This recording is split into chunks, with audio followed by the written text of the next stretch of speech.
Oi, gente, como é que vocês estão? Sejam todos bem-vindos para o Explica Professor. Hoje a gente vai ter mais uma aula, dando continuidade nas nossas aulas de propriedades mecânicas, ensaios mecânicas e falhas. Dessa vez a gente vai ter uma aula de introdução à fadiga, né? Na verdade, a gente vai começar a ver um pouquinho da parte de fadiga na parte de tensões cíclicas. Vamos lá, então?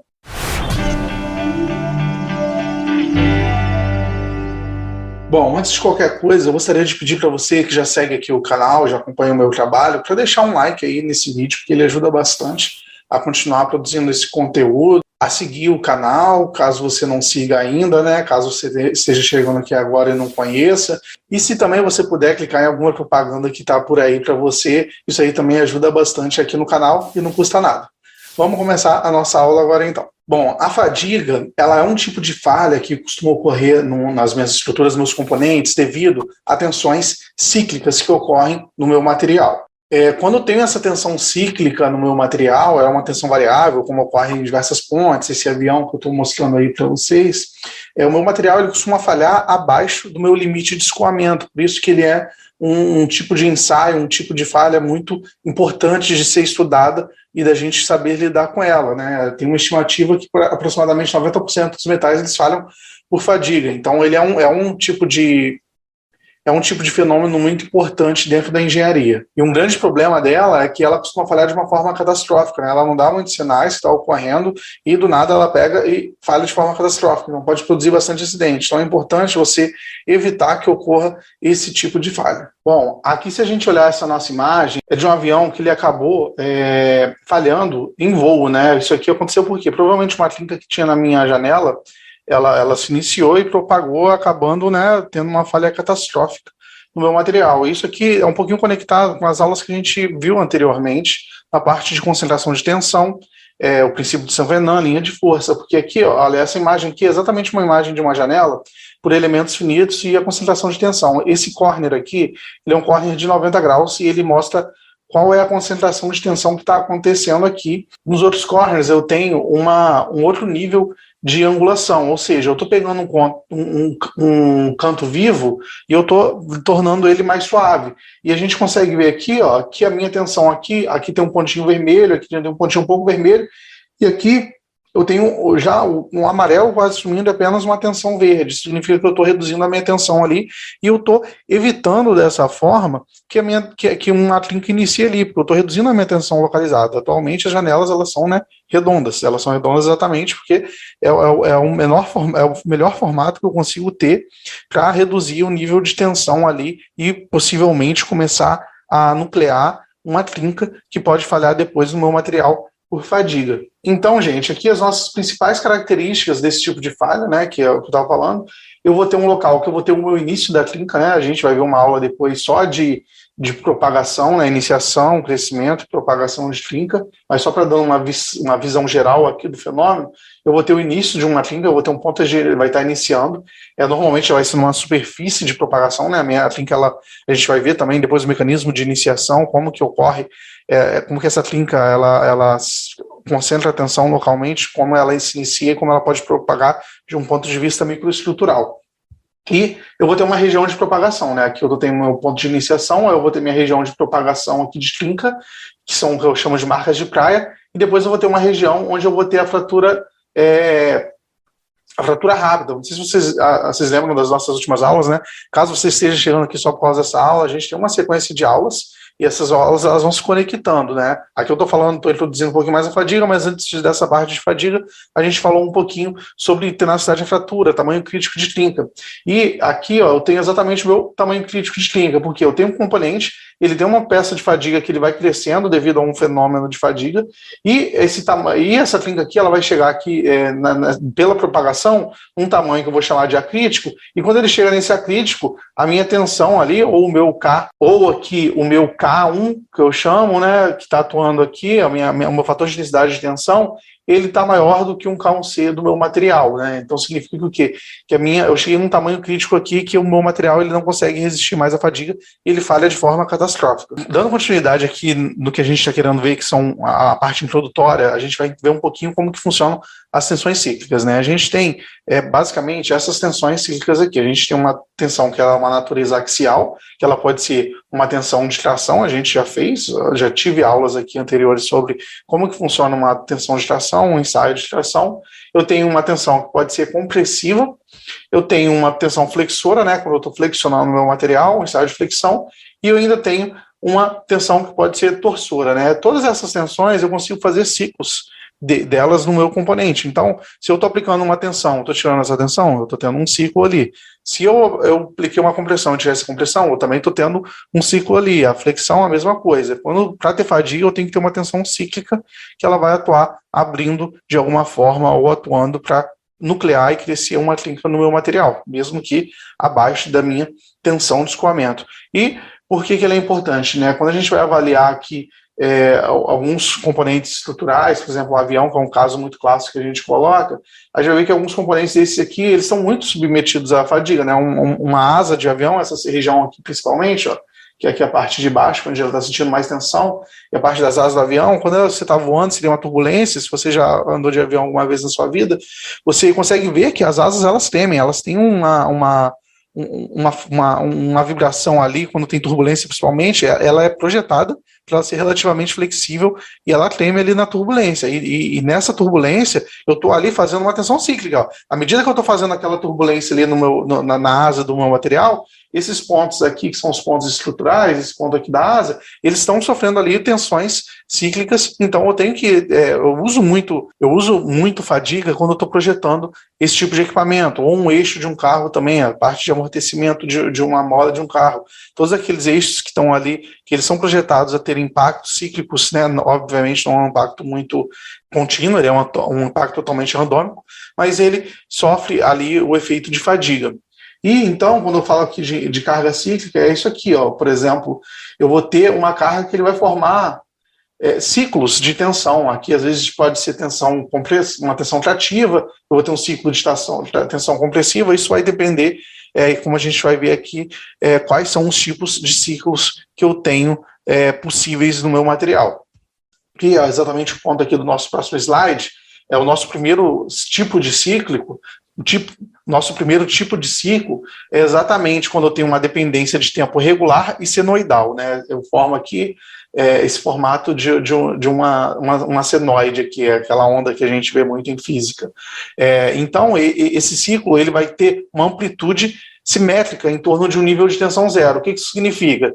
Que essa amplitude aqui, ó, aqui eu vou ter uma amplitude de onda, né? Vocês lembram de física? Essa aqui vai ser minha amplitude de onda.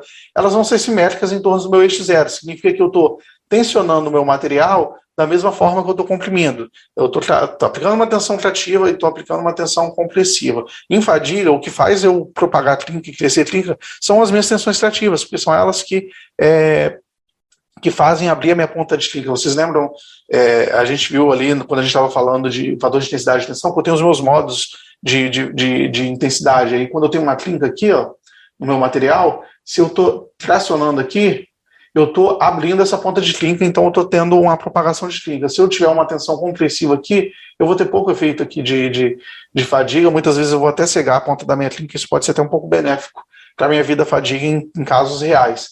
Mas a minha tensão compressiva ela não vai atuar muito abrindo a trinca e ajudando a propagar essa trinca.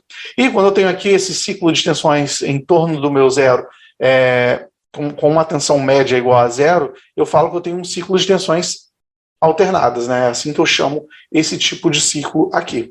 Um outro tipo de ciclo que a gente tem, que são as tensões, um ciclo de tensão repetida, ela ocorre quando o meu máximo e o mínimo eles são assimétricos. O que eu estou querendo dizer com isso? Significa que quando eu vou fazer a média aqui, eu não estou no meu ponto zero. Significa que eu vou ter por exemplo, uma tensão trativa aqui. Essa aqui é a minha tensão trativa, né? Estão vendo? Aqui é tensão, aqui é compressão. Eu posso ter aqui uma tensão trativa, por exemplo, de 200 MPa, né, no meu segmento, e depois eu vou ter uma tração compressiva de menos 50 MPa. Isso significa o quê? Quando o material está em tensão, ele sofre uma tração muito grande, em tração, mas em compressão ele não sofre tanto. Então significa que eu estou tendo ali uma curva assimétrica em relação ao meu nível de tensão zero. Né? Se aqui é meu nível de tensão zero, né, isso aqui tudo é trativo, isso aqui só que é compressivo. E o meu último caso, que é o que costuma acontecer na realidade, é quando eu tenho uma tensão que ela varia aleatoriamente em amplitude e frequência, né? Eu não vou ter um ciclo aqui, uma senoide direitinho, eu vou ter uma tensão compressiva, e depois eu vou ter um monte de tensão trativa, aí eu vou variando de forma completamente aleatória como que está o meu ciclo de tensão. Bom, e agora que a gente já viu quais são os tipos de ciclo, eu quero olhar e definir algumas propriedades dentro daquele nosso segundo caso da minha tensão. Minha tensão ali, meu ciclo de tensão repetida, né? Vocês viram que tem alguns nomezinhos aqui, a gente vai definir cada um deles, né? Primeiro, eu vou ter definido a minha tensão média. O que é a minha tensão média aqui? É o meu sigma M. O meu sigma M, ele vai ser a minha tensão máxima, mais a minha tensão mínima dividido por 2. Então, o meu sigma médio vai ser essa tensão máxima aqui, mais a minha tensão mínima dividido por 2. Em outras palavras, ele vai ser a amplitude daqui da minha onda, né? Da minha tensão. A amplitude é o que é o meu máximo, mais o meu mínimo, né? E vou dividir por 2. Eu vou ter minha tensão média aqui, vai ser o médio da minha tensão que está atuante, né? Quando eu estou ali naquele meu caso da minha tensão alternada, a minha tensão média vai ser 0, porque o meu compressivo vai ser igual ao meu trativo, né? Tá vendo aqui, ó? No caso aqui, quando o meu sigma mínimo, ele, se for compressivo, eu tenho que usar um negativo ali na hora de determinar quem que é a minha tensão média.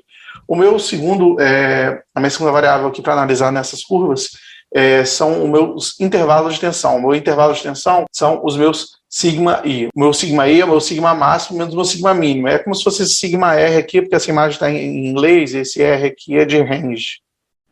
Né? Então, aqui é do meu intervalo de tensões, é o sigma do meu range. Ou seja, é da minha amplitude. Né? Esse aqui é o meu máximo, menos o meu mínimo, vai ser quanto que vai ser o meu intervalo de tensão. E eu vou ter a minha amplitude de tensão. A minha amplitude de tensão, ela vai ser quanto que a minha tensão está se deslocando em relação à minha tensão média. Aqui é a minha tensão média. Se eu calculei que essa aqui é a minha tensão média, então eu vou ter aqui a amplitude de uma onda. Então aqui eu vou ter a amplitude de outra onda. Então essa é a minha amplitude de tensão. É como se ela fosse a amplitude aqui da minha onda partindo de um ponto médio também dessa onda aqui, desse meu círculo de tensão, né? E, por fim, eu tenho a minha razão de tensão, que é uma variável também importante, que ele é uma relação entre a minha tensão mínima e a minha tensão máxima, né? Então, se eu tenho que a minha tensão máxima ela é 100 MPa, e a minha tensão mínima ela vai ser menos 100 MPa, não é esse caso aqui porque ele é assimétrico, tá, gente? Só estou mostrando para ter um comparativo. Quando eu tenho esse caso, então eu vou ter menos 100 sobre 100. Aí vai dar o quê? Isso aqui vai ser igual a menos 1. Então, o meu R vai ser igual a menos 1. Normalmente, em de fadiga, costumam ter um R igual a menos 1. E uma outra observação importante é que, por convenção, as minhas tensões trativas, elas costumam ser positivas e as compressivas, elas são negativas, né? Isso é algo completamente convencionado. Por fim, vamos fazer um exercício aqui rapidinho, só para a gente dar uma fixada no conceito. Bom, o exercício exemplo é o seguinte, né? Um teste de fadiga, ele foi conduzido no qual a tensão média foi de 50 MPa, né? Ele está me falando aqui que a minha tensão média vai ser igual a 50 MPa. Já foi uma afirmação dele. O que é a minha tensão média? É esse valorzinho aqui.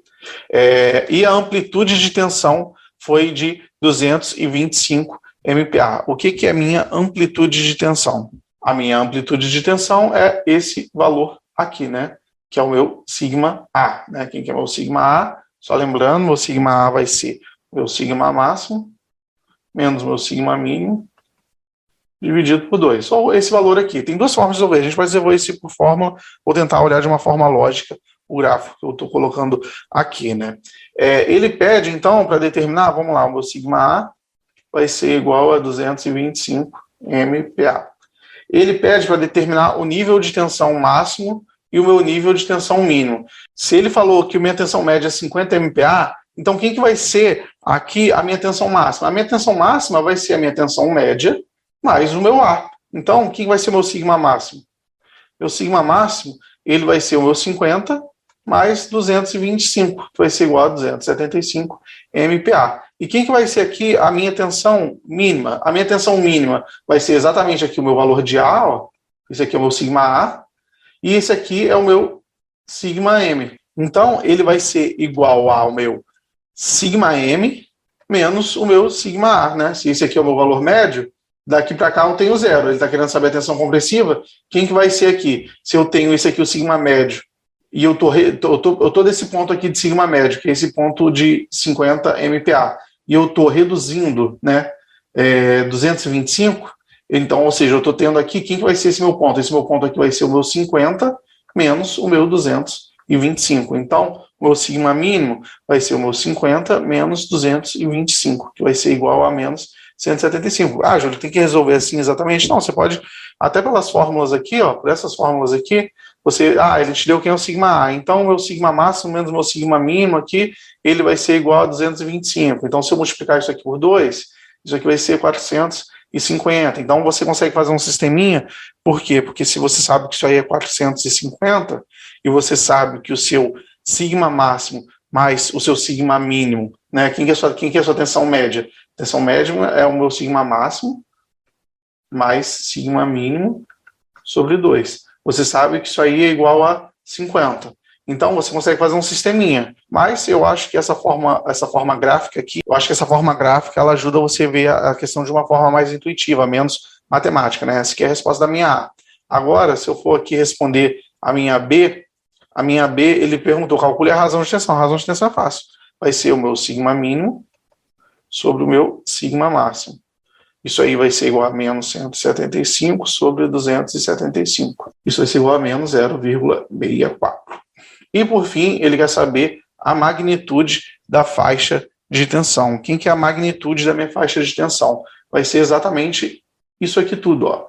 O meu sigma máximo, né? A minha magnitude ali vai ser o meu range, vai ser meu sigma I, meu sigma do intervalo. Vai ser o meu sigma máximo menos o meu sigma mínimo.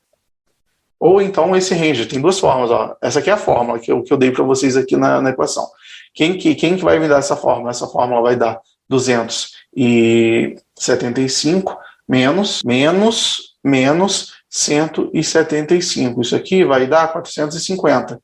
Isso aqui, né, MPa, pela equação. Mas como que eu posso ver isso também de outra forma? Pô, eu sei que meu sigma range é da minha crista, da minha onda até o meu fundo da onda. Se eu sei que meu sigma A é 225, né, que é a minha amplitude ali, a amplitude aqui da minha onda em relação ao meu eixo médio, o meu range inteiro ele vai ser 2 vezes isso, né, porque ele é do meu ponto máximo até o meu ponto mínimo, então ele vai ser 450 MPa. Aqui também é uma forma intuitiva de ver essa questão. Bom, gente, por hoje foi isso. Eu espero que vocês tenham aproveitado essa aula. Essa é uma aula introdutória. A gente vai começar a ver aqui a parte de fadiga. Depois a gente vai ver um pouquinho de curva SN e vamos ver outras questões de fadiga também, bem aos pouquinhos. Qualquer dúvida, deixe aí nos comentários. Lembra de deixar um like nesse vídeo, compartilhar esse vídeo com um amigo que está fazendo essa disciplina, de clicar em qualquer propaganda aí para ajudar esse canal aqui a continuar produzindo conteúdo para vocês. Até a próxima aula e tchau, tchau.